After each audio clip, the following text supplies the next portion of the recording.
Mambo vipi mtazamaji wa Kasako Media? Karibu sana kwenye Bongo Box, ni kipindi ambacho kinakuletea stories tofauti za kibongo ambazo zimemake headlines kwenye mitandao ya kijamii. Of course utakuwa na mimi 24/7 Sharks. Leo nakupa story ya kwake Nifa. Of course tunaambiwa kwamba mfanyabiashara Jennifer Bilikwiza Jovin maarufu kama Nifa amefikishwa mahakama ya hakimu mkazi Kisutu jijini Dar es Salaam Ijumaa Novemba 7 mwaka 2025, ambapo anakabiliwa na makosa ya uchochezi na kuhamasisha vurugu siku ya uchaguzi mkuu. Kwa mujibu wa taarifa iliyotolewa na Jeshi la Polisi Kanda Maalum ya Dar es Salaam, ilieleza kuwa Jeshi la Polisi Kanda Maalum ya Dar es Salaam Oktoba 27, 2025 saa 9 mchana eneo la Sinza Kumekucha lilimkamata na linamhoji Jennifer Bilikwiza Jovin mwenye umri wa miaka 26, mkazi wa Masaki Peninsula ya Kinondoni.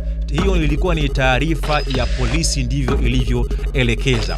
Sasa hiyo ni sababu ya kwa nini Nifa alikuwa amekamatwa na ameshikiliwa na Jeshi la Polisi, kwa sababu mara baada Nifa kuchukuliwa kuna maneno ambayo yalikuwa yanaleta taharuki kwamba Nifa onekani mara ametekwa, amechukuliwa. Kwa hivyo Jeshi la Polisi likathibitisha kwamba linamshikilia Nifa, yupo kwenye mikono salama kwenye vyombo vya dola kwa sababu kuna makosa ambayo ameyafanya. Sasa Nifa of course amepelekwa mahakamani leo Novemba 7 mwaka huu 2025, yeye pamoja na wenzake 21, ambapo wamesomewa mashtaka matatu ambayo ni kula njama ya kutenda kosa la kuharibu miundombinu na mawili ni ya uhaini, si ndio? Washtakiwa hao wamesomewa mashtaka yao na wakili wa serikali mwandamizi Clemens Kato mbele ya hakimu mkazi mkuu Aaron Liamuya, si ndio bana? Na tumeona pia kuna video ambayo ilikuwa ikitrend kwenye mitandao ya kijamii, ambayo hii video ilikuwa ikimuonyesha mama yake mzazi na Nifa, si ndio, ambapo alikuwa anajaribu kuomba msamaha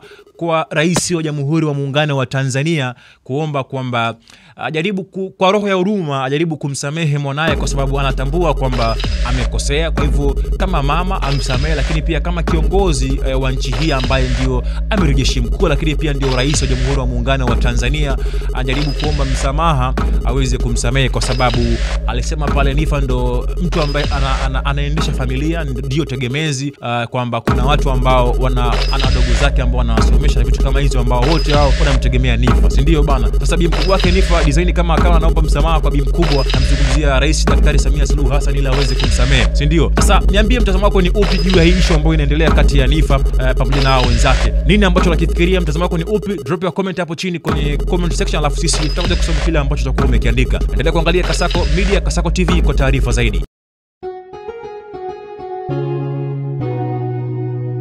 Kasako Media, tunaangazia maisha, tunaandika kesho.